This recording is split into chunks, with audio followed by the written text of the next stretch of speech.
hozir tushunarsiz holat bo'lyapti, tushuntiraman. Xullas o'zimni ukam stream qiladi, o'yin o'ynaydi. Moshina xarsizligini arzon narxga qo'yib beraman yana bitta imkoniyat beraman deyapti. Xohlasa xarid qilgandan keyin mo keysda qolsin deyaptilar. Xohlasa unaqa 3 ta kunlik keys bor, shunga terib beraman deyapti. Bu sotib oluvchini ixtiyoriga qarab. Narxi $420. Xarakteristikasini tanishtirib o'taman. Xo'p, Koray 5 12-avlod 12400F bo'ladi. 6 yadro 12 patoy bo'ladi.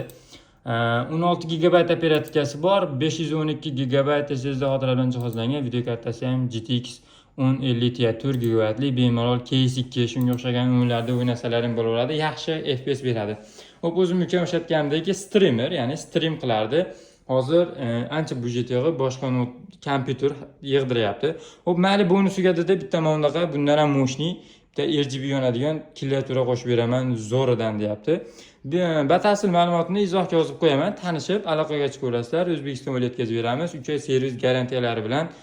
Keysni birinchi marta videoga qo'yapman. Xato kamchiliklar bo'lsa ma'zur tutib qo'yasizlar.